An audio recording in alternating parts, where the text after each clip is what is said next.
close right now? I was writing the date on something. I almost typed in 1970. Wow. Yeah, that's a hell of a. You know, there was a TV show about a cop show where the cop went back into the 70s. Mm-hmm. Yeah, that's a hell of a. I don't know if you ever saw that. I don't remember. Yeah, but of course it got, it's called something from Mars, about Mars, Man from Mars or something like that. But the premise was this guy was a police detective, and somehow or another he went in a time machine and he was transported back into to the 1970s, and he was a police detective in the 1970s. Wow. And the interesting thing was, you thought that would be difficult, but it wasn't, because the first thing you notice is that there's no technology. Mm. So if you see one of those movies like The Taking of Pelham 1, 2, 3, the original one with Walter Matthau. Yes. When they go into the MTA and the offices, there's nothing on anybody's desk but a phone. It looks so wild. There's nothing there but a damn telephone. Yeah. So pretty crazy stuff. That's what I would have to say. Yeah, it's amazing. Some movies look so dated just looking at the technology. Right. Yeah. Correct. It's hard to watch them. Yeah. Unless they're in context. Like I was watching one of the Bourne movies, like the first one. I was watching the first one is fine. The second one was really hard to watch because they showed a lot of them trying to track in with technology, and you could see how dated that the machines were. There's no flat screens nowhere. Right. It's pretty ancient, as the young people would say. Now, what do you think about John Lewis there, Stu? Hey, man, a hell of a guy, man. I was thinking about it, as we've heard the story over and over about, the beating that he took going across the bridge. And in hindsight, you say, oh, okay, he took a beating. But when he was in the moment, he had to be facing his death. He had no idea if and when they would stop and if he would survive it. So just the courage of the brother to go through that. I don't think I'd have that kind of nonviolent courage to take a whipping like that and not fight back. Incredible discipline and courage and sacrifice. And then to get up from that and, go for the next 55 years and continue the fight, continue the struggle. An incredible brother, an incredible role model, and something for us all to aspire to, in my mind, in terms of just his commitment, his courage, and he never stopped fighting. They said he was introducing legislation right into the last week of his life. So he never slowed down, he never stopped. So an incredible example in my mind, right up to the end. I like his get yourself in some good trouble. I say we've been following that. Yes, we have. I thought about us. Yeah, we were doing that. Good advice. Stay in good trouble. Yeah. Now, Stu, you know that in the I don't know if you care, but the baseball season, the basketball season started back up, and the baseball guys have no fans, but they're traveling around. I don't understand that. Huh. They're going to all these stadiums, even though they have no people at the stadiums. What? Well, I know I'm being rhetorical, but what the heck is the point of that? I wouldn't say that's rhetorical. I would say that's an accurate observation. What is the point of that? You would think they would go to like maybe 4 locations and just stay there. Yeah. That's what the basketball guys are doing, right? They have 1 location. Yeah. And they just staying there. Mm-hmm. 2 complete opposites. That one's at 1 location and staying there. The other one, they're wearing masks. They got no fans and everything. They even got virtual fans in the stands. Look pretty good too. I was like dummies, or what's the virtual fan? Like what do you mean virtual cam? Like green screen. They dropped them in there. What are you talking about? They dropped the fans in there. Some of the fans closest to the batters are cardboards, But in the stands, they got like real CGI people. Wow. And they got the sound. I was like going, yo, this is working. It was working. The fans, okay. Well, yeah, it was working. The TV audience needs that. Yeah, but my point was that I understand. Okay, I didn't even think about that. But the point I'm making is that you didn't mind it. Mm-hmm. You didn't mind it, so it made you realize going, why are they traveling around? Why don't they just go to like a few places and just play each other? Right. So they don't have to travel maybe 3 or 4 locations. You would think that would be a lot simpler, especially given how many games. I know the season's reduced. What, like 80 games or something? Yeah. Mm-hmm. That's a lot of games, man. That's a lot of moving around. No, you said it right the first time. That's a lot of games. Yeah. I guess they're moving around for that. I think you just answered the whole thing. They're moving around because that's a lot of games. Mm-hmm. It's a lot of games to be staying in one place. We're now in October, right? You got like 3 months, right? I think they're trying to get not playing in November this time. Mm-hmm. Not playing to the winter. They be playing damn near into the winter. Yeah, the World Series, yeah. Yeah, they should be finished by like the 1st of October. I think since the traveling makes no sense to me. Why they would travel around like that and make themselves crazy. So has the NFL announced anything? Do we know what they're doing? No. We don't know what the NFL is doing at all, and we have no clue as to what their theory is on anything. But I did hear that they was going to ask people to wear masks in the stadiums. I just don't see how. I mean, some of it's outside, 60,000 people. I don't know, drinking. I don't know how they do that, man. Yeah, I mean, I know they're outside, but they be all like standing next to each other. Yeah, coughing on each other, talking to everybody's face, yelling and screaming. Yeah, everybody yelling and screaming. Yeah. That's got to have unless they got some suction device to suction out, suction up all the fluids. It's not gonna happen. Yeah. I don't. Well, I was gonna say I wouldn't go to a football game, but I'm I only been to one football, maybe 2 or 3 football games my whole life, and 2 of them I went to. They paid me to go there. And the other one I went to made me go, I ain't never going to no. Yeah, I mean, once they got instant replay on TV, I mean, it made no sense to go to a game anymore.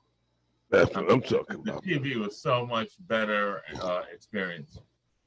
Well, I mean, it's like, the thing that bothered me was, like, it's like really cold out there, and you're sitting outside in the cold. Yeah. And, I wasn't, that didn't make any whole lot of sense to me. Mm-hmm. It was a part of me that was going like, we're outside in the cold, right? Right. You know what I mean? And when I was in college, there was a certain, as you know, I grew up in Cleveland, and we had the Cleveland Browns back when the Browns really had a real team, and there was something really just kind of bonding about being out in the cold. You'd have your hot chocolate, you'd be out there with your blankets and your family and other folks. There was a certain bonding experience, being out there, kind of rah-rah behind your team and fighting against the elements, if you will. And that was kind of fun. I was a young person, like I said, and this was before TV was anywhere near what it is today in terms of the coverage. Is that before color TV too, Stu? They had color TV. I don't think we had one in our house at the time, but it existed. I'm talking about like the mid-'60s now, the Jim Brown era. I mean, imagine somebody going to buy a TV now and the TV doesn't even have any color on it. Say it again? Imagine someone going to buy a television and the TV it's not in color. I remember that. I remember buying a black and white TV in my early 20s. I did that. Well, I guess you wouldn't be imagining doing it because you did it. No, I did it. Yeah. No need to imagine. I've done it. Uh-huh. I mean, that seems almost incredible right now. Well, I mean, yeah, you fast forward 50 years. I mean, right. I don't think you could find a black and white TV. That was my point. Not a new one. Yeah.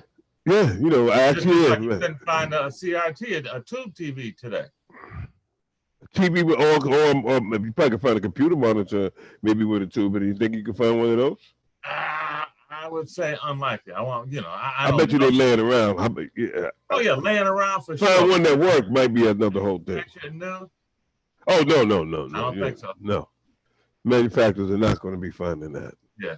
No way, and for no reason. Right. Wow. Well, I'm just saying those were. What did they do? Oh. We've seen the technology evolve, in just our lifetime. It really has evolved tremendously. I can remember listening to radio shows in our house when I was a small guy, when we had no TV in the house, listening to radio drama. And we've come all the way from radio to TV to flat screens to the internet. It's been a pretty amazing evolution in a very short number of decades. I keep thinking of the film. Somebody went out into the Midwest and filmed the old white guy farmer, and he had a radio in it. And they was asking him about radio. Mm-hmm. Of course, all those radios look like furniture. Right. And he looked in the camera and said, I don't cotton to no talking furniture in my house. What are you talking about? Bringing some piece of furniture that talks? I mean, he was like you can see he was from another part of the world. I mean, another part of the cultural world. Which brings us to the cultural world that we're here today, Stu. Now, Stu, have you noticed that? Oh, wow.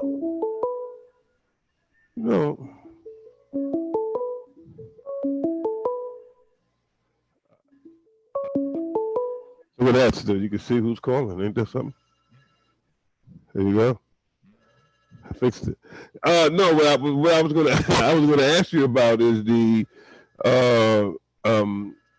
now that we're talking about the cultural wars, now that we're seeing all of these reports that there's violence, the president is actually he's acting like Hoover and the Reagan. I remember that name they gave him for Ronald Reagan, not Ronald Reagan, the Ray gun. I think that was Gil Scott Heron. Yeah, he gave him the Ray gun. Yeah, and he called the guy who pardoned him. He called him Oatmeal Man because he looked like the guy in the Quaker Oat box. I forgot that was the next president after him. So when you see them now trying to act like all of a sudden telling you about all these police reports, or he's going in there acting like a provocateur. And then when you look at the people in the media, they're acting like that's not obvious. Yeah, I am outraged at the lack of outrage from the folks in the media. I would think they would be yelling and screaming bloody murder, and yet they're just kind of just normal routine reporting. Oh, this is going on, that's going on. So you saying they're acting like they're on TV because they're trying to pay their rent? Well, that's one way to look at it. They're doing what they told. Just saying stupid crap. That's one way to look at it. But the question behind the question is, okay, why are they being told that? Why are the editorial boards and the people that are controlling the talking heads that we see, why are they kowtowing to this president? Why are they not outraged? Why are they not saying, okay, we got to get rid of this guy and we have to tell it like it is? Why are they not doing that? Because I don't think they want to. Well, that doesn't answer the question. Why don't they want to?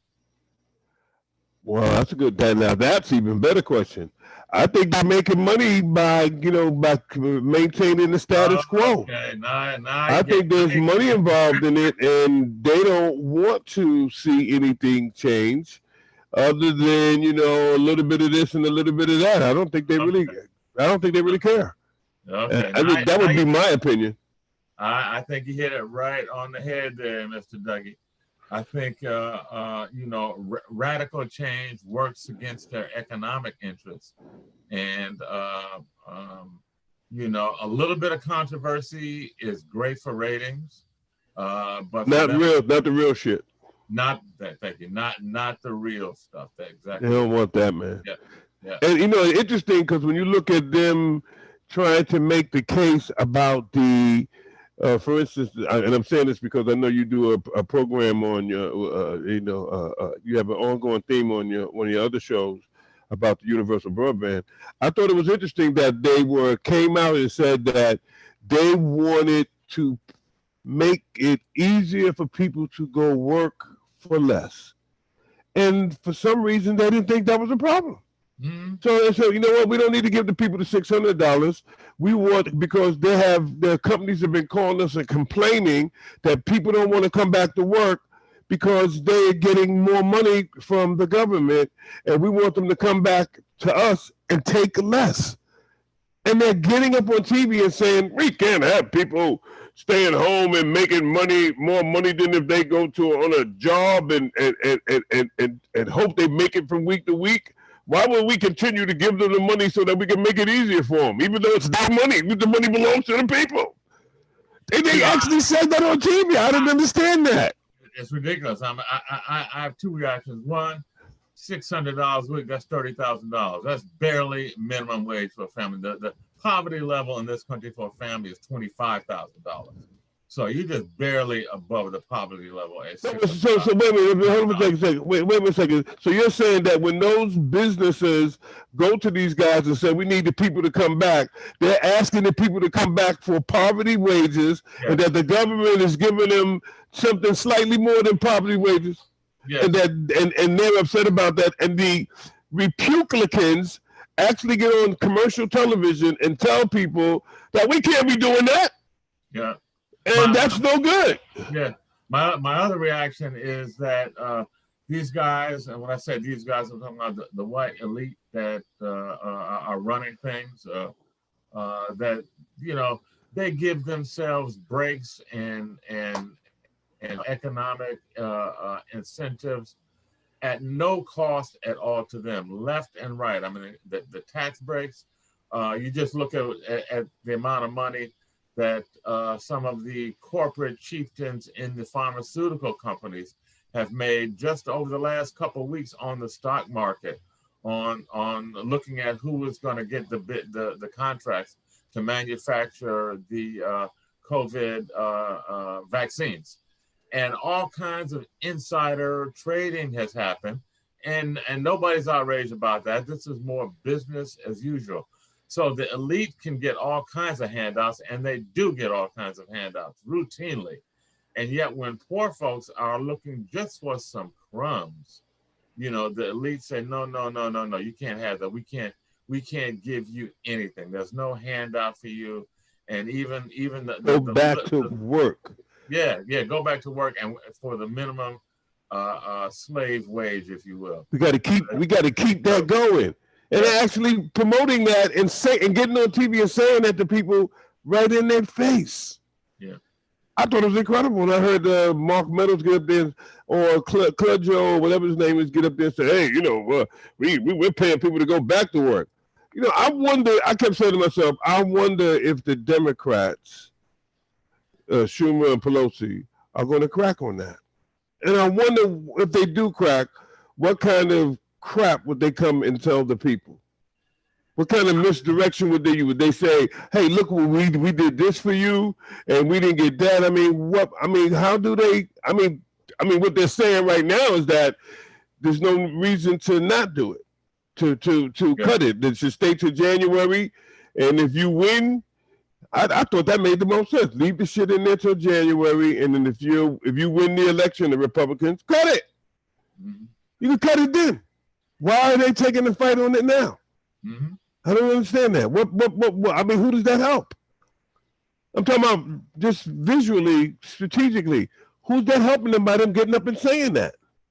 There's no strategy, no solid strategic thinking behind that stance. Oh, you mean they're knee jerking.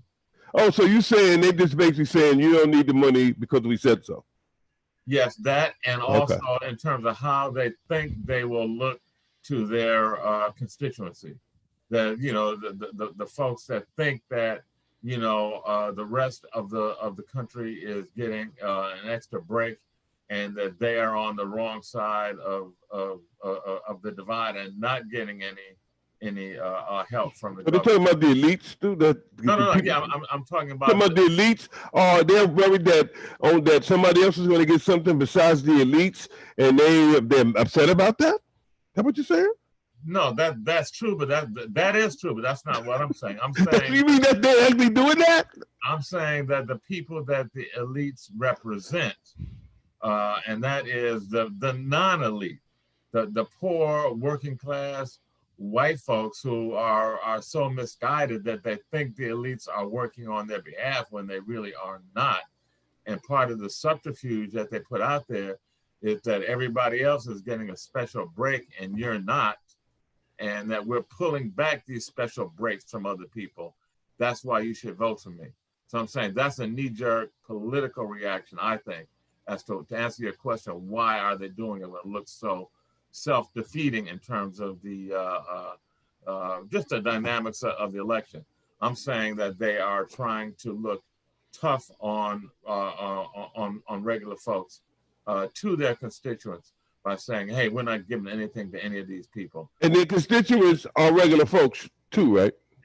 Thank you. I mean, that's part of the whole irony of the whole thing. 40 million people unemployed.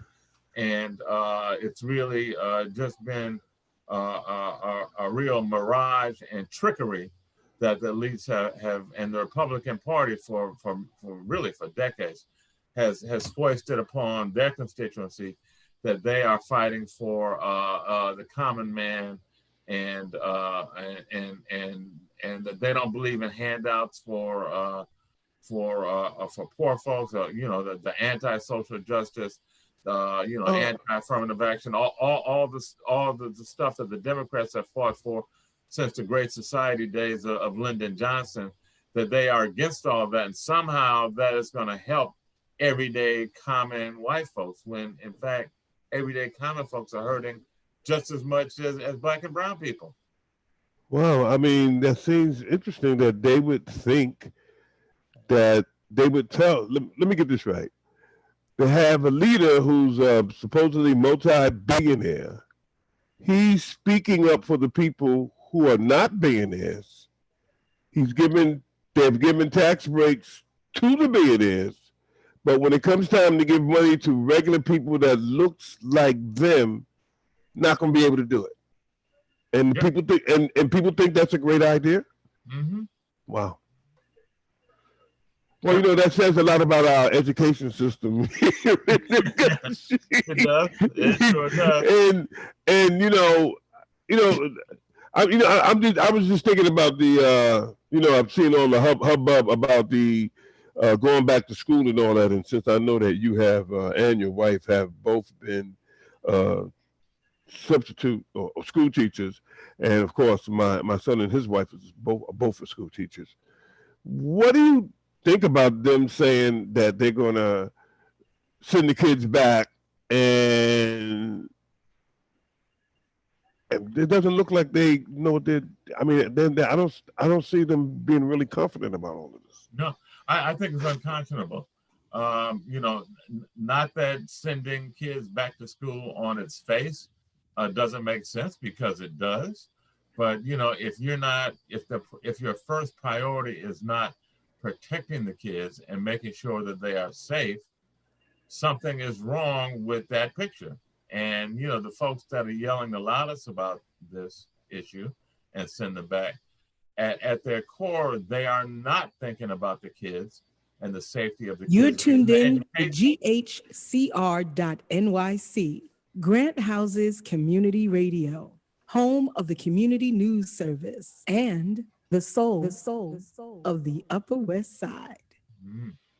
Nice. The folks that are yelling the loudest about sending the kids back, I think they're neither thinking about the safety of the kids, nor are they really thinking about the education of the kids.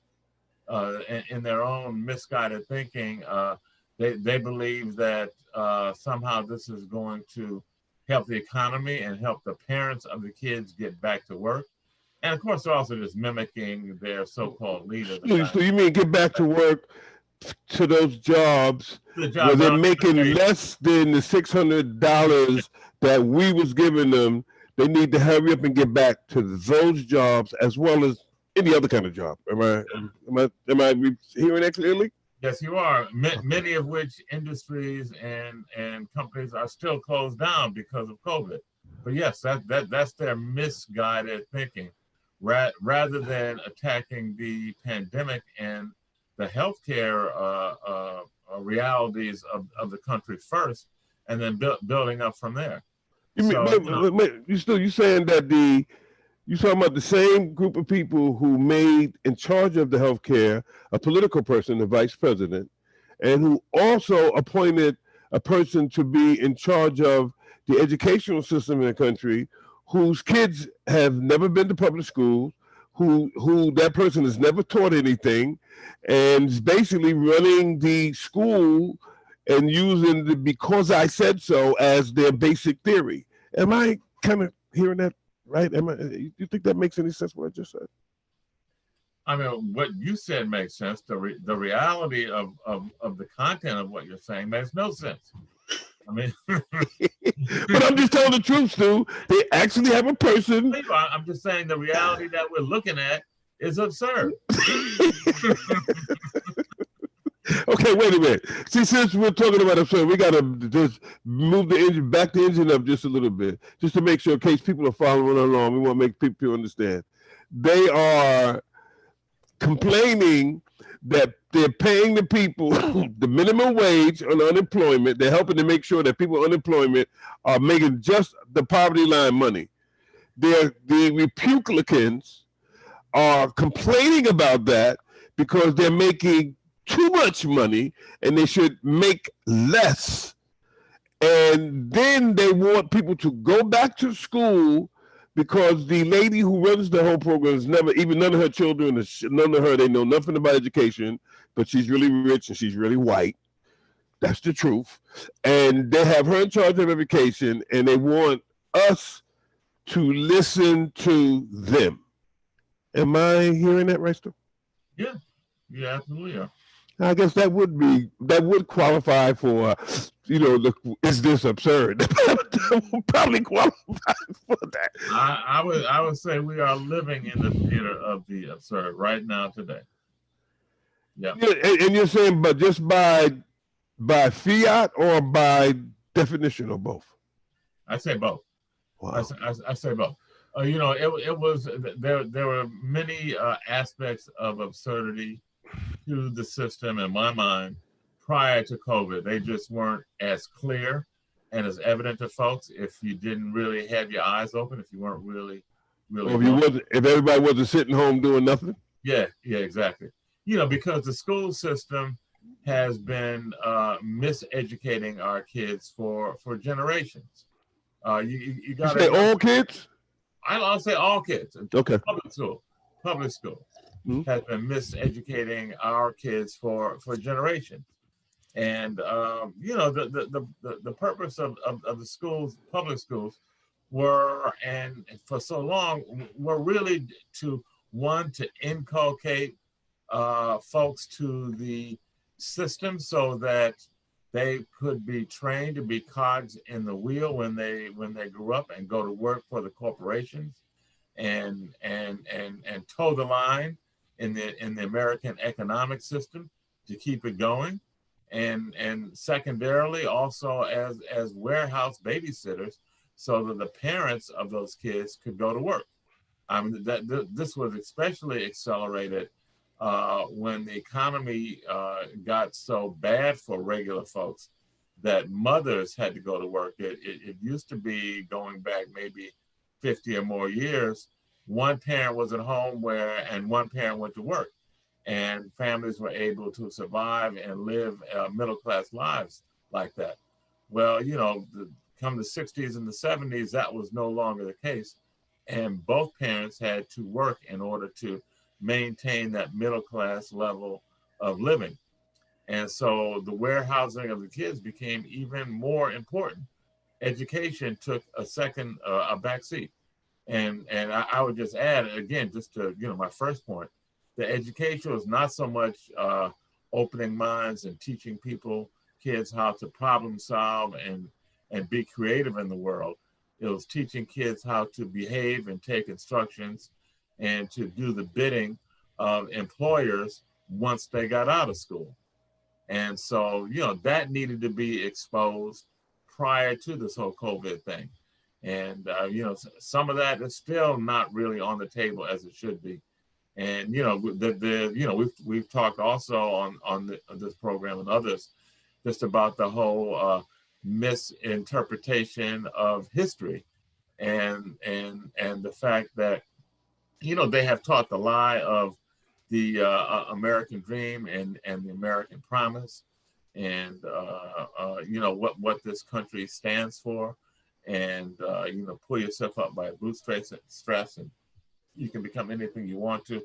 They perpetuated that lie, and they have not told the truth about how the country was built on the backs of Black folks. It was built on the backs of the enslaved, how we built this economic system and have been excluded from it for over 400 years. So all of that history has not been taught in history class. So, you know, it's a whole alternate reality that has been perpetuated in schools. And my point is that there's a real strategic reason and purpose behind that. And that is to perpetuate, you know, the status quo and the ownership of the country and of resources by an ever smaller, concentrated group of, for the most part, white men, and it evolved past individual men, although men are behind it, but to corporations now. And I think we're seeing that evolution on a not just a national level, but an international level, where the corporations more and more are running things and calling the tunes. And you know, this whole push for opening the schools is you can't, you got to look at that dynamic to understand what's going on with that. Well, if they, oh, is that Bob? That's Bob. Oh, It wow. is, yes. Oh, Bob. Hey, Bob. How you doing? We're doing fine, Bob. How are you? Not bad. Trying to stay cool. Mm-hmm. Boy, now that's hot. No pun intended, because it is. When they say it's going to be like 100, I just want to say this. One time I remember I was working at down on the east side, on the west side. I mean the lower east side. And after work, I went with a guy, Wyatt Paul Davis too, and we went and we had a beer. Right after we got working like at 4 o'clock, we went and had a beer, one beer. And I remember coming out of the McClacken's, or whatever the name of the Irish pub on 86th Street, that's where we were. And they had a big clock up there. It was like 100 degrees that day. And, you know, we went in the bar was a good idea because it was freezing. But drinking a beer was not a good idea. Right. Alcohol and heat. Went outside, it was 100 degrees. And it was humid, and you could maybe it was the beer, but you could almost literally feel like your hands was pushing through the air. The air was so heavy. The air was really heavy air. And when Bob said, you know, hot, I just thought about how you could, you know, 100 degrees is no joke. And today is the one day that if you have an air conditioner, you're going to use it. And it's the one day that Con Ed is saying, don't use your air conditioner. You know, it's the one day we got to come on in, we get Bob in here, and we got to talk about our adventures, our 2-year adventure, and our offices that we held at Con Ed headquarters. Did you know that, Bob? No, I don't. Please. No, that's the one day we got to talk about that. I don't know if today's a good day. So that's a good hour or more. That's a pretty funny shit, Bob. But we actually had offices down at Con Ed's headquarters. Down on Irving Plaza? Yes. We were partnered up. We had partnered up with them, and it was a pretty interesting comedic adventure.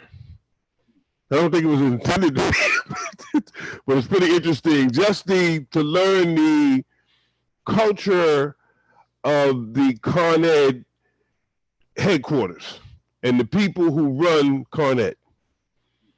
It's pretty interesting, man. I mean, that almost is a story in and of itself by itself, Stu. Oh, it is a story. I mean, it's a huge chapter in our book, needless to say. Yeah, I was just thought about how funny that was. Pretty good. When I thought about that, Bob, you know that I'll say this: we learned that there are all sort of electrical phenomena that some are unexplainable, and they have a archives full of interesting and disturbing phenomena around electricity and that. I'll just leave it at that. It's like the Con Ed X-Files. I'm not saying anything else. I'm just going to leave it there. One quick anecdotal story, Bob. My family, my wife's family, used to tell stories. I'm rewinding like 30 years or so. Used to tell stories about lightning coming in a window and chasing one of my wife's sisters around the room. Wow. And I would laugh, ha ha, you crazy, blah blah blah. We talked to the Con Ed guys about it, and they said yes, there is such a thing. I think they call it ball lightning that can come into a window and move around the room. There is such a phenomenon. And, you know, they just verified something that anecdotally I thought was just a wives' tale within our family. But it actually exists. Yeah. And that ain't all, Bob. Yeah. But you're right. One day we got to come and set that up and maybe talk about that. It was pretty interesting. Just even how we got in. Sounds interesting. It sounds like there's a movie script in here somewhere. Yeah, right. That would be another. That would be another pretty good, interesting story because some people did come and approach us about about that, and the whole idea of it was back to what Stu and I were talking about, the absurdity. That whole idea of the movie thing was pretty absurd. And the idea, we were just talking about how absurd it was that they had someone like Bessie DeRoss who's running the education department and, and who's never had none of her children or her have ever taught anything, nothing, haven't ever even been involved in a school. And they have us asking us to listen to her about sending the kids back into school among the COVID scenario. And the fact that the $600 that they were again, Bob, arguing about why people shouldn't have $600, and as Stu pointed out, which is just slightly above or probably equal to, depending upon what city you live in, the poverty level. And they're actually on TV today and yesterday complaining that people shouldn't have the $600. What do you think about that, Bob? Well, I mean, obviously it's ridiculous. I mean, you was listening to said it was absurd. Well, it's like, it's okay. So,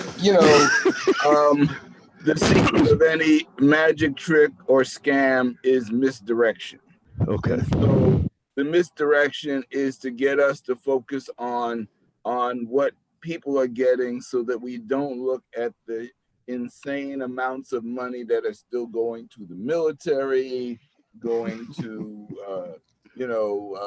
Israel. There are big pots of money that all over the don't place. need to be as big as they are, that could be adjusted, that would basically handle everybody. And we already know from the first go round of funds that didn't get to any people, but they snapped their fingers and $500 billion went out the door in a matter of weeks, but most of it didn't get to the average person.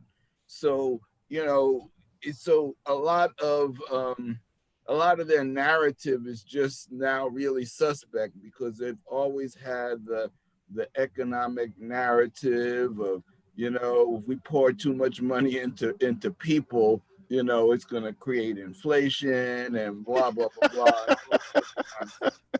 And, it's really, it's just all about control. You know, it's all about having people just barely enough to survive, so that they want to give people enough so that they don't just, take arms and go out in the street and just rip everything down. That was the $600. That's what the $600 was doing. And now they're saying that they were being too generous to the people who voted them in. You people shouldn't have $600 because we said so, by the way, because we need you to go back to those jobs that make less than the $600. And I mean, they actually said that, Bob. I mean, if they had stayed, not rushed to open everything up, it's possible that people could be back in a meaningful way already, instead of us having, a raging fire of a pandemic that the world has never seen. That's not supposed to happen here in the quote unquote greatest country in the world. I like that. Raging fire of pandemic. Yeah, I'm feeling real polemic this morning. Oh, I like, man, Nathan Hughes, stop rolling, stop spinning, Nathan. I feel like James Earl Jones-ish or Morgan Freeman-ish this morning. That's, they gave the delivery. The march of the COVID idiots.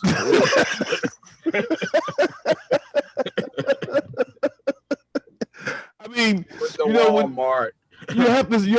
I was listening to Mark about their masks. They had the Mark Meadows guy and they had the Kudlow guy on there, and two, of course, well-known, trusted people. Mark Meadows got on TV with and said, he's got black people in his family. Okay. Right. So there you go, pal. I can't be racist. That's right. I got a black person in my family, right? He would ask the black guy to verify it. Cummings. And of course, they got Kudlow on there who previously got on TV and said, we've got the pandemic under control. It's under control. Everybody back to work. The market's going to be booming. These are the people that they're asking us to take seriously. And, I'm just going to say this because I did some more research on the thing that I said I wasn't going to talk about. The $28,187. I want that to be burnt in people's minds. I realized, Stu and Bob, that if they really wanted to, out of that $28,187, they could actually go to some commercial company like,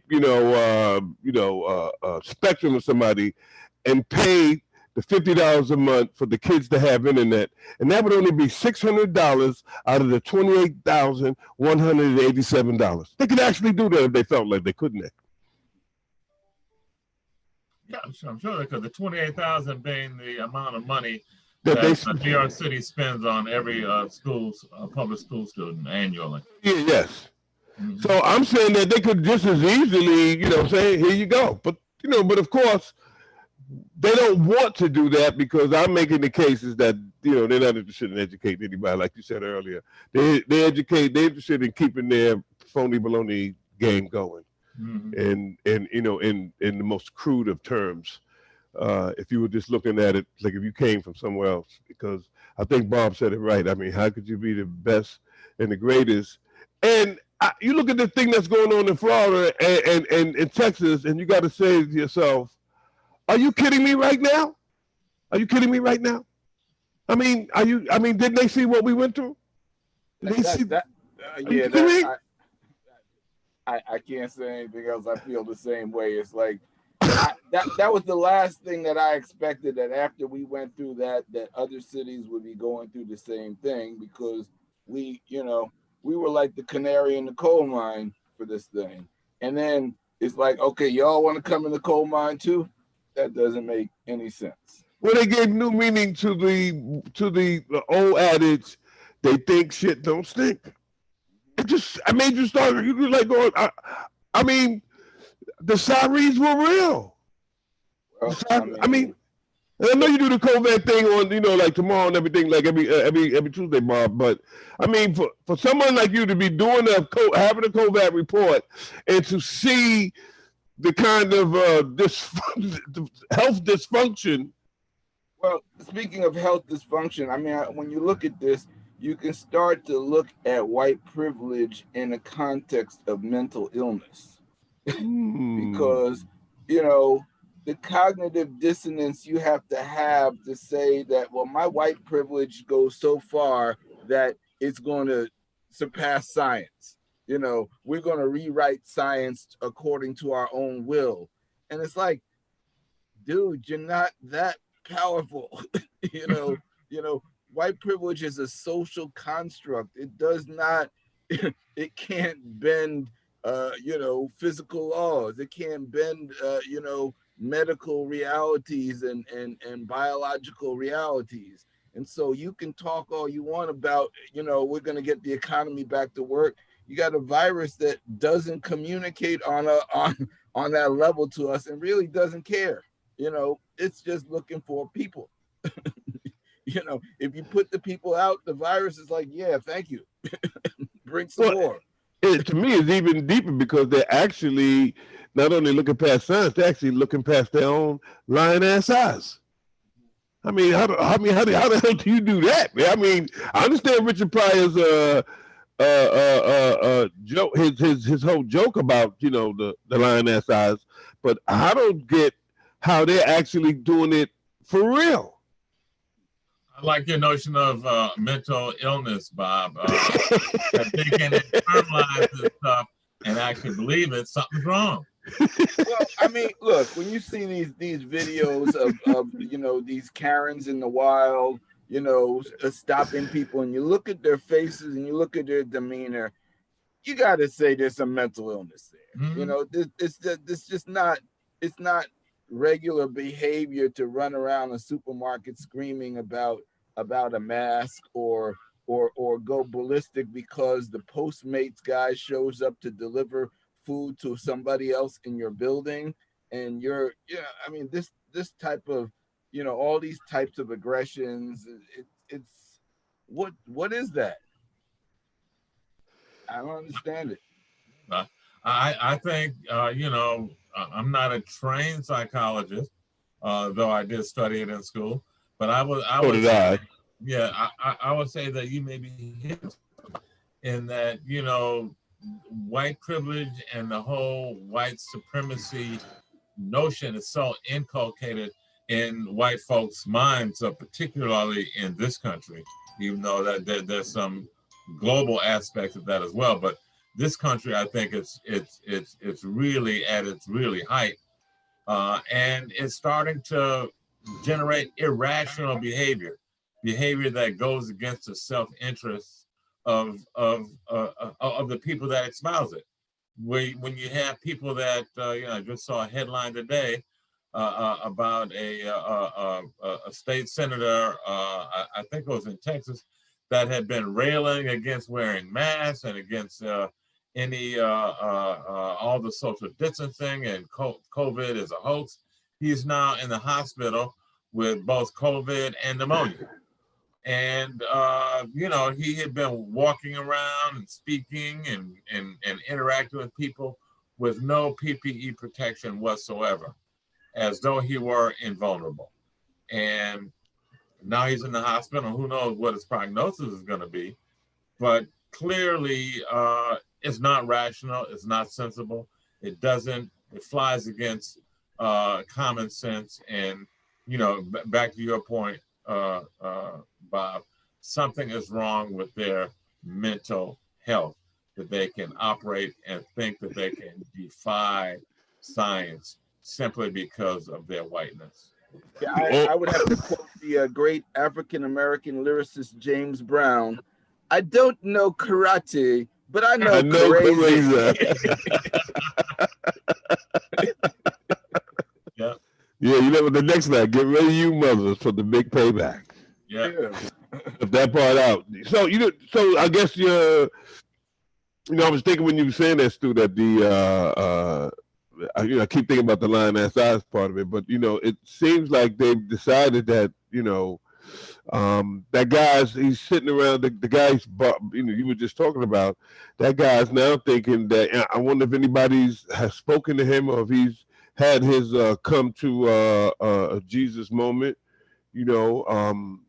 because I always thought, I remember I told you I was in a Category 5 tornado, and I always thought that when you were in when a person's in one of those kinds of things, you will understand when somebody says you had a come into Jesus moment, when you're in the middle of a weather phenomenon that is likely to kill your behind, you will know what a coming to Jesus moment is. And I thought that would be one of the few places where you would see that, but I also see it now in the pandemic.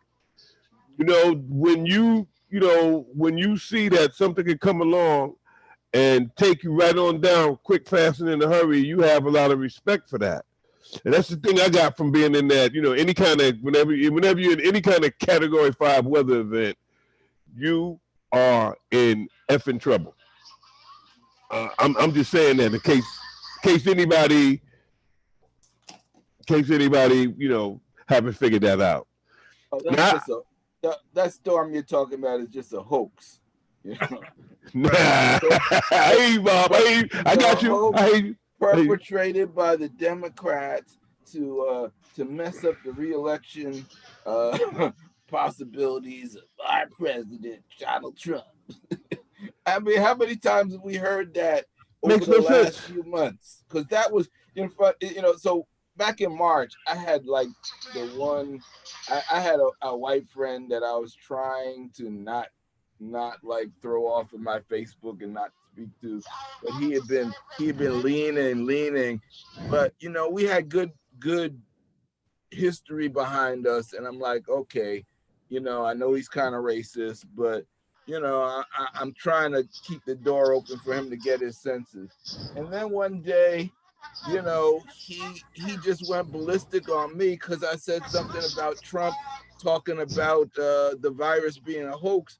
And like, he didn't say that. And then he started talking about me, and then I was like, okay, we reached the border. I gotta cut off all ties, close the embassy, And but it's just like, I'm fascinated by the phenomenon of just ignoring facts that are plainly evident and available.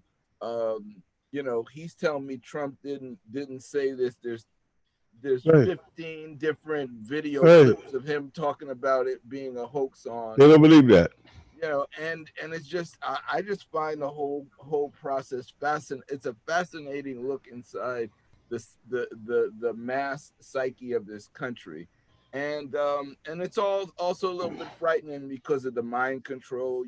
Fox certainly perpetrated and Sinclair Broadcasting, and so not to mention the far right stuff like QAnon and and all these far right blogs that have just churned this stuff out.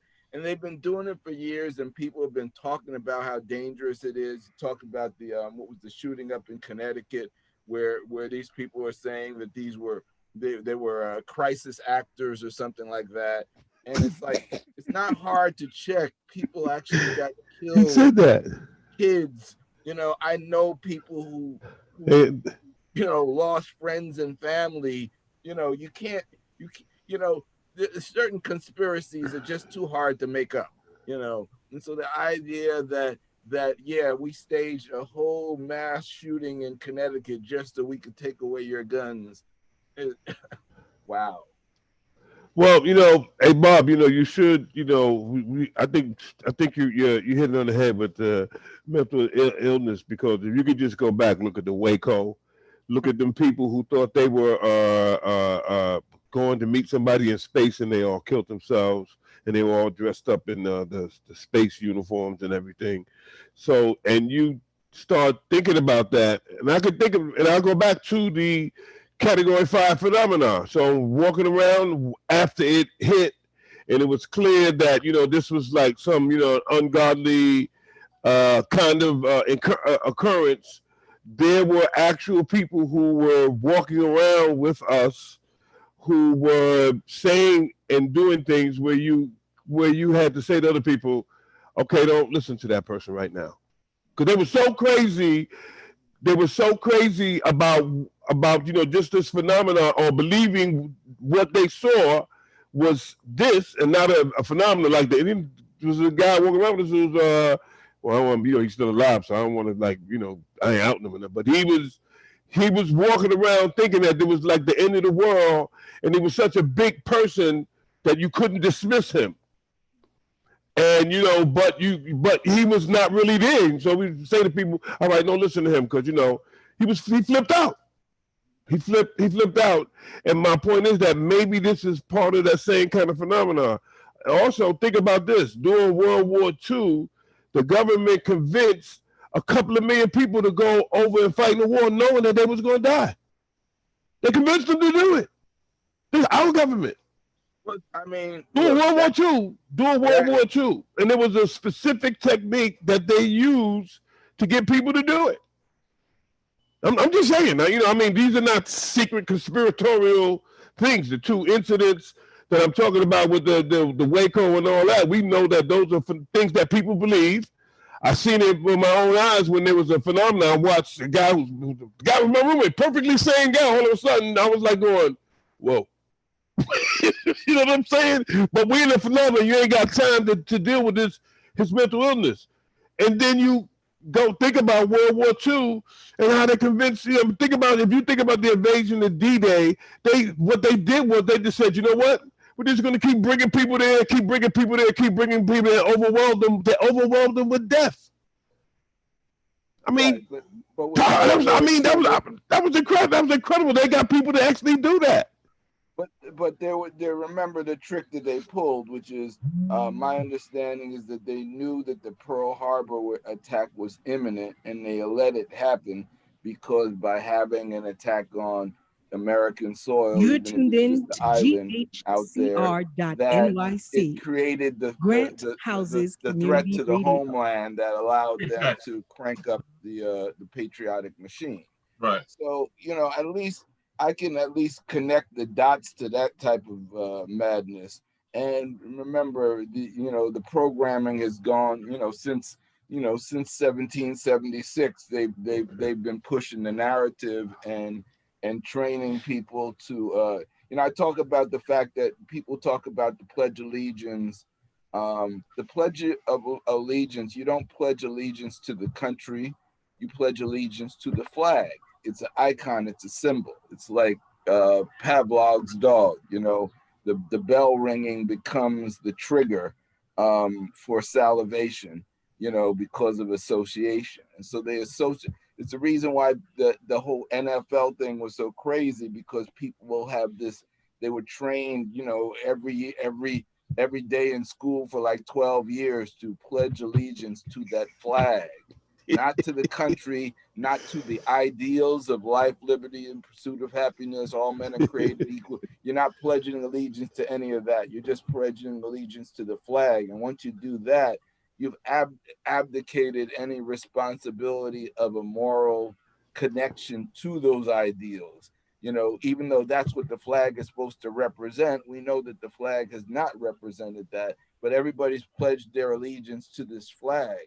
And that symbol, the whole symbology thing that's going on is also fascinating. I'm fascinated by Nazi people in America wearing Nazi, swastikas.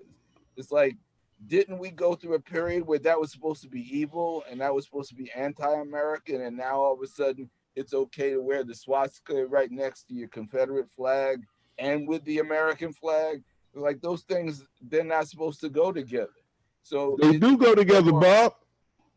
Maybe that's what it really was. Maybe a person with the swastika said, "What are you talking about? We got Confederate flags over here. That's all good. My swastika's got to be cool too." Maybe somehow, unbeknownst to us, they were the two icons are simpatico. I'm just throwing that out there. Yeah. Stu and I both studied psychology at the university. I'm just saying, Bob. And as such, we've noticed quite a bit of aberrant behavior along the way. That some people actually think is normal. Aberrant behavior is definitely the new normal, Well, that's my whole point. Norm is all about who decides where there is, because one of the things when you study psychology, you also study, like you did, Bob, statistics. And so, because you cannot to study people without having some way to statistically measure some of the things that we're looking at, behaviors or things that can be measured. And so when you start looking around at the pandemic, back to what we were talking about, when you start looking at the pandemic in the school and what people are doing, there are actual facts and numbers out there that people know what they are. And just like you said earlier, Bob, they've decided that they're not paying attention to that. You're not talking to me. You're not talking to me. I don't have to do that. You know what I mean? Imagine somebody saying I'm not wearing a mask because it's. I saw a guy on TV saying that he didn't want to wear a mask because he thinks the government is going to put a chip in your nose. And I'm going like, you get to pick your own mask. What's the dude? He actually said that. They was at a rally. The guy said that. The rallies that you don't see anymore, the ones where they was going, we shouldn't be locked in our house. We should be able to come outside and do what we want.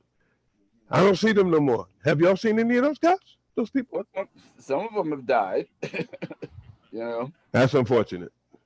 It is. That's unfortunate. It's tragic. I mean, I'm not going to sit around and mourn their stupidity because they don't care about me or anybody else.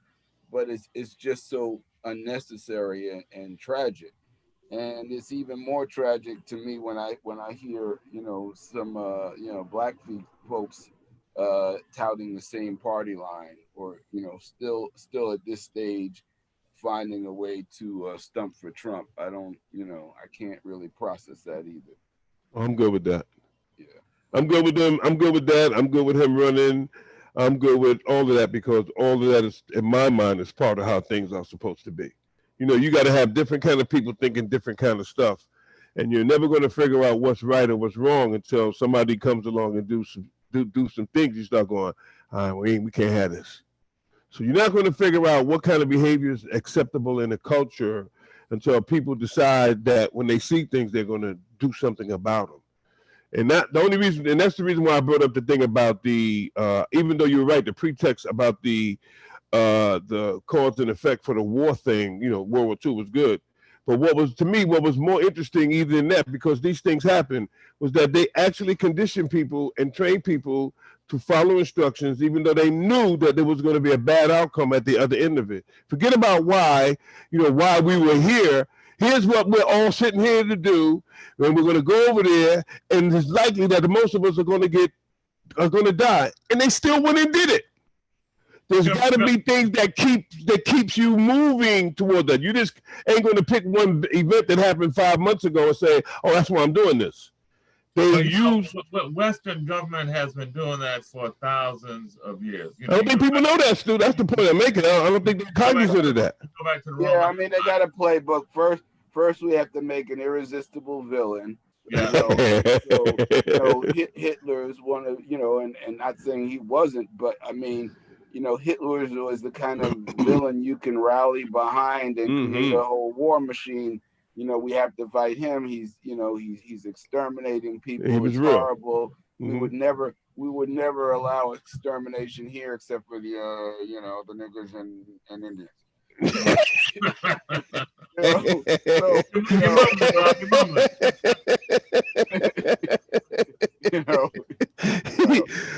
Hey Bob, I just got to interject with this. When you say that, it makes you realize that they could never ever. Maybe that's one of the reasons why they've never wanted to tell any of the truth about the history, because they've done some really, really fucked up shit. Well, I mean, I heard somebody say it recently that the reason why they can't teach real American history in schools is that you would frighten the kids. The kids you would. I agree with that. There's some truth to that. I mean, there's a lot of truth to that. But you were saying, Bob, I'm sorry, man. Black kids need to know. People of color need to know, because we're still subject to this type of stuff. I agree. I agree. Right now with gaslighting at an all-time high, they're just going to tell you, you can walk outside, look at the sky, and say that's a blue sky, and they're going to be like, no, it's not, it's red. And why are you calling it blue? You're the problem. Well, that problem with calling the sky blue. Yes. That Florida thing has made that part of it real. Blue sky liberal. you know, they find a way to reduce you to some sort of a label, pin a label on you, create a narrative around you, and you see it going on now. And let me ask you guys this: do you think we're going to see martial law by September? No. No, I don't think so. I don't think so. I hope not. I would say, you know, if they was going to do it, he would want to do it around the election. That's when I would do it. Yeah, if you said by November, I'm not so sure. No, you don't want to give them a chance to go to November. I would wait till November. In September. Oh, he's already started it, Bob. Well, yeah, he's already started his, the bullshit, the gimmick. He's already got the gimmick going. Yeah, he got the gimmick going. Doing his little trial, sending them in there. Nobody asked him to be there. Test run is in Portland, but you know this guy would love to come in Chicago and New York with a bunch of troops and shut some stuff down and basically show him as the almighty Trump. And well, I don't know how he's gonna. He can't. You're not gonna go in a place where people got a lot of weaponry and they're using the weaponry in a bad way and come in with more weapons, and you're gonna figure out how to out-weapon the people with the weapons. See, there's Are you suggesting that they're gonna proceed logically? I'm suggesting that there's. I'm suggesting that there's absurdity and no logic to all of this stuff. But you're forgetting one thing. This guy doesn't care about the military. I'm not forgetting that. That's true. Number two, look what they're using. They're using these private contractors, Eric Prince, Betsy DeVos's brother. So, you know, again, there's also a revenue trail behind these activities, as there always is. I mean, you know, again, Bob, this why I'm just gonna, you know, I'm just hitting on this little thing about what they did in, like you guys are saying, with World War II and the rest of them. You're absolutely right. What they're going to try to do is to condition the people that what they're saying is the reality, and that they're going to try to get people to go along with that. I think the kind of, you know, they need people to cooperate, and I don't know if you have a whole bunch of cooperators out here in the country today. Now I know the media is playing up the little back and forth about him and those people that he's bringing in, but people are going to find out about all of this, man. They're going to find out about all of this, and then they're going to make a decision about whether they want to cooperate with it or not. And I think that's where the rubber hits the road. That's why I think he's got to wait till November, right when people are forced to make a decision. Is when the time when he would have to go, if you, like you were saying, martial law, he would have to try to probably do it around then. But the other side of the coin is, you know, who's going to cooperate? That's why I was bringing the thing about the war, because they got the people to cooperate with going along with those things. They're not doing any of those things now because those things aren't working, because people are, so like you were saying, Stu, they've been doing forever. Those are the things that people are countering against right now. That's how he got in. If you really want to get into it, that's how they're saying he got in, because somebody, you know, manipulated the system in some way or another. They've been dancing around it ever since he's been in there. I suspect, when he's not around anymore, the truth will come out about all of that. That's what I think, Stu. I think the truth. Can I interject something for a minute? I wanted to just mention that tonight we are doing a birthday celebration and tribute to our brother Akil Rose, who we lost last year, and we're doing it. It's going to be a live stream on Harlem Emergency Network and Families United for Solutions Facebook page, and we're also going to live stream it on our HEN YouTube channel as well. So it's going to be at 7 o'clock, and just a way to honor a brother who was pretty much, you know, involved with every organization in Harlem in some way or capacity. Nice. You know, so just wanted to get that public service announcement. So that was beautiful. In case anybody didn't hear it on the morning report. Now we have it here again. Ain't you ain't you doing something too tomorrow, Bob? Or is that Wednesday? Wednesday, yeah, we're going to do our weekly update, and we're going to have somebody who's going to be talking about the census and why we all need to fill it out. And the short version is 10-10-10. It takes 10 minutes to fill out 10 questions, but it has a 10-year impact. So, you know, not filling out the census basically means 10 years of lost resources for the community. Filling it out means 10 years of found resources. It affects the electoral college and how many representatives we have in Congress, as well as funds allocated for education, for healthcare, everything. So it's one of those things that, you know, people are leery about somebody knocking on their door and answering questions. But the fact that the census is actually protected in the Constitution, that they can't share information with the other agencies like ICE, and Trump tried and got shut down. So it's pretty safe, and it's probably, you know, one of the few things that has existence since the beginning of this country that has not been, you know, as far as we know, subjugated or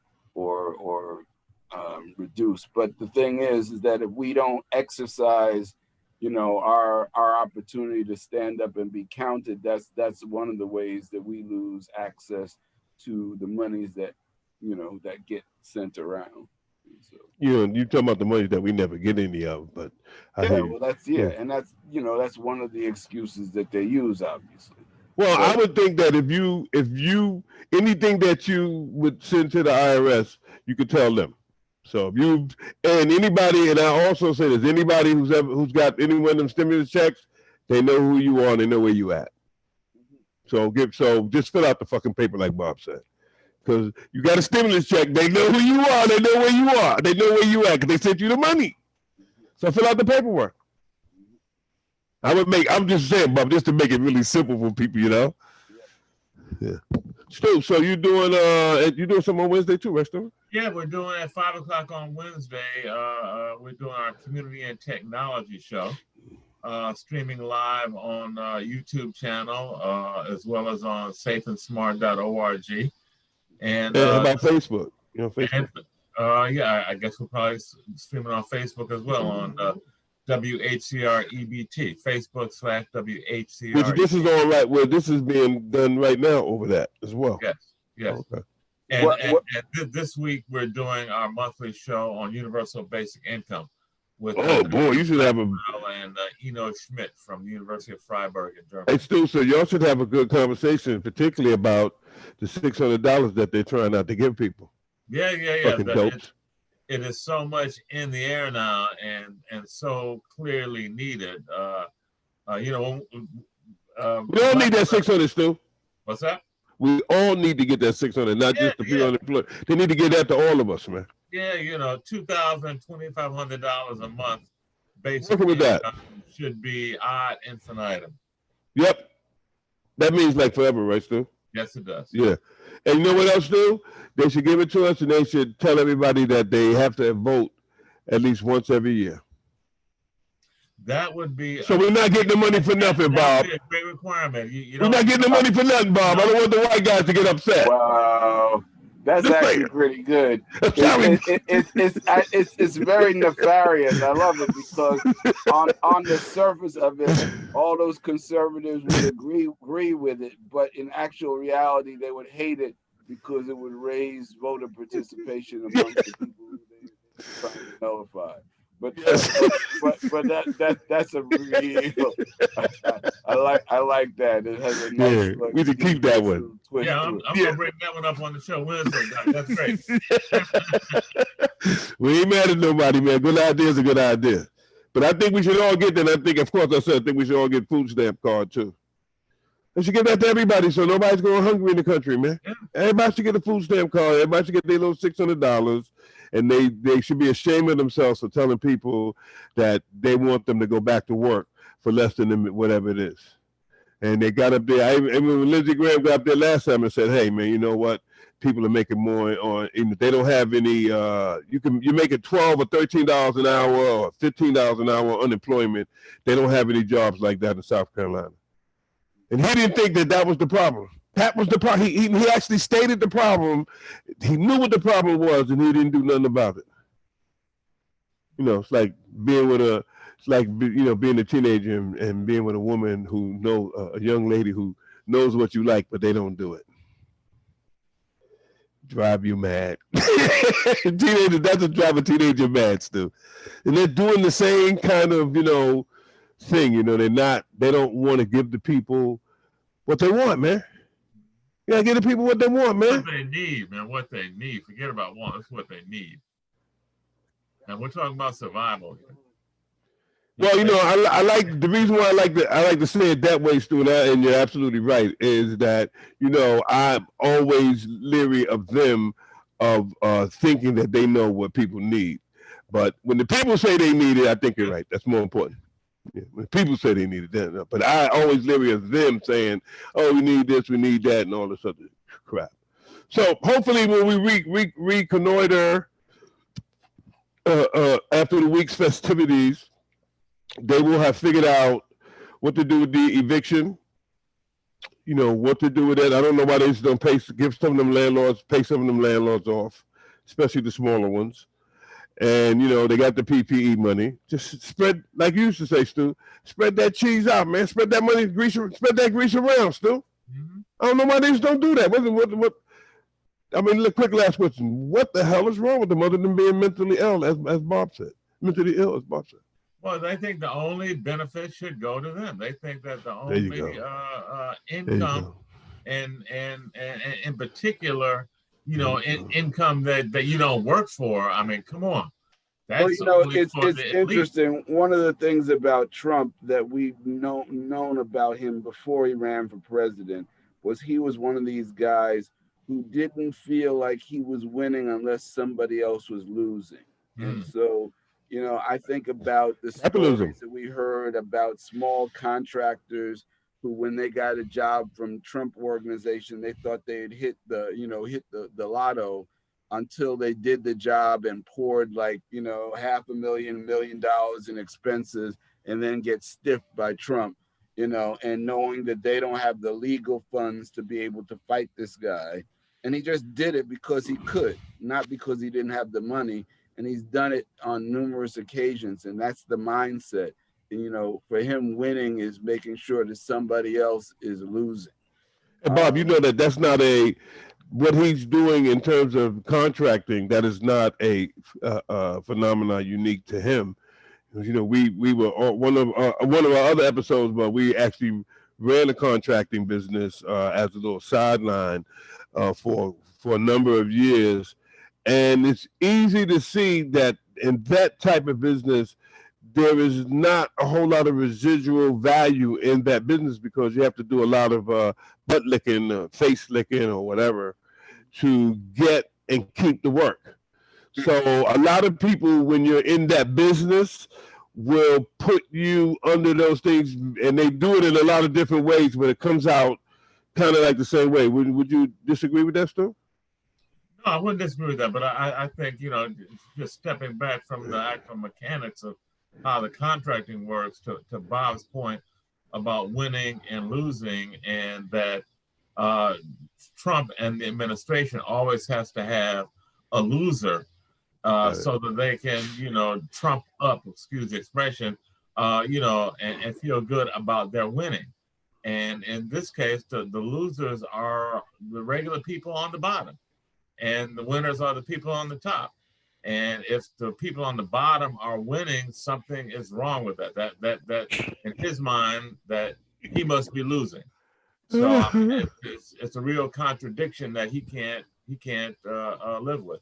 So there's no win-win in the things that he does. Exactly. Just like there's probably no win-win in the world of what's her name? There's no win-win in the I'm distracted now. There's no win-win in the world of getting, when you're doing these contracts or when you're doing that kind of stuff that he's talking about. I think there could be. I would disagree with the fact that there is no win-win. I would disagree because I've seen circumstances where everybody does win. Everybody gets paid. Everybody gets what they want. Okay. I would not say that doesn't exist. Yeah, I wouldn't disagree with that either. Yeah. Right. Guys, I've got to move it along. Always a pleasure joining with you guys on these Monday mornings and trying to figure out how we either change the world or keep it from dropping on our heads. All right, Bob. It's a pleasure, man. Thank you, Bob. Okay. Peace. Peace. So, Stu, all right, now that, all right, so I guess, well, the one thing that I'm really concerned about, and really not really, because actually the more I'm watching what they're doing, the more I'm seeing that they're going full tilt bozo for what they believe their strategy is. And they don't need any strategy because, why should they have to have strategy when they're in charge? Right. And it looks like, people are challenging their authority. And that's why I think he's going after this law and order kind of rubric, because they're being challenged all around. And you're right about the winning and the losing part. But that's capitalism. There's always got to be, there's no capitalism without losers. None. And I think that's the kind of problems that a lot of these municipalities have when they're trying to do stuff, because a lot of them are white guys and they think like that. So I don't know how my point is, I don't know how the administration is going to be able to not be who they are. Oh, they can't. There's too much momentum behind them. They can't change course now. Even if they wanted to, they couldn't. Right. And that to me explains why you would get up there in front of everyone, the whole world, and go, we don't need to see no evidence. Mm-hmm. Because you cannot, you're part of the armada, and they can't steer it. Right. They got to just, they 6 months down the road, 8 months down the road, they got to follow the game plan. They're not going to be able to change the game. Right. And that's why I think you have to be, if people are serious, they have to look at these kind of, just like I brought up the notion of if you're spending $28,000, how come you wouldn't get a voucher and make sure that person has internet in his house? That would solve a problem. But they're not going to think about that, because the 28,000 is our 28,000 to do what we got to do. That's for right. Our thing. Never mind the fact that they're getting funded, E-rate funded by the government, and they're taking in and they're putting it inside the building. Mm-hmm. When nobody sleeps there, nobody lives there. Right. Pretty interesting scenario stuff. So, well, it's typical. It's just perpetuation of what you just said. Just perpetuation of them looking at their needs first, and them deciding, them being the power broker, deciding what their clients need, and if not meeting their needs, they don't really care. I'll never forget the guy when you were on that thing, when the guy got up there and said, no, we're being fair and transparent. And it was pretty obvious that he was being fair and transparent because he said so. Yeah. I mean, he had no other basis, no other information, no other facts to present to show that he was fair and transparent. Nothing, except for his little, look at my slides. Mm-hmm. And, we're fair and transparent. He actually got up there and said that, and he had no proof. He submitted nothing to anyone that said, this is fair, this is what fair and transparency looks like. Other than he said so. Yeah. Which I find as a common thread. That's why I brought the Betsy DeVos. That's what she does. She gets up there and says, well, we're going to do this because I said so. That's what Trump does. Pence and them. They all follow that sort of pattern that says, because we said so. Unlike Roosevelt and those guys during World War II, when they use real technique and strategy to convince all the boys to go over and die for the good of the country. They had some shit going on then, baby. You know what I'm saying? They had they was really working their game then. They had everybody marching online with all of that. These cats don't have that. No, they don't. No, they don't. These guys are just attempting to run their agenda just by fiat. Just because they are in control, they're just playing from that position of power, and that's it. They're just like, think they can push their agenda through because of their power position, and that's that. Period. It makes it's kind of well. Anyway, Stu, I guess as always we will be as my man used to say when I was a kid, blessed is the patient waiter. Yeah. We will be patient. We will be monitoring, and we know that sooner or later this stuff's going to turn around. I mean, that's just it's going to come out. The truth always comes out. That's right. Truth always comes out. Stu. You ain't getting them out of truth. All right, Stu. So go ahead, man. Sign that off, man. So we okay. Well, thank you for listening to our Wisdom Table and our After Action Report on this Monday, July 27th. Tuning in next Monday, you just might learn something. And remember, we're live on YouTube and Facebook. Okay. All right. Later. All right, Stu. Later, man. Later. Thanks, Doug.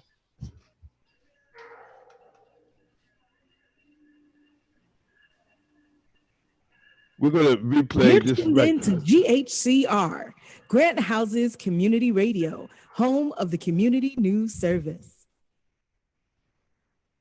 Those of you that are still with us on 95.9 FM and on along on our Harm Emergency Network, EHCR, we're going to go back and play a piece from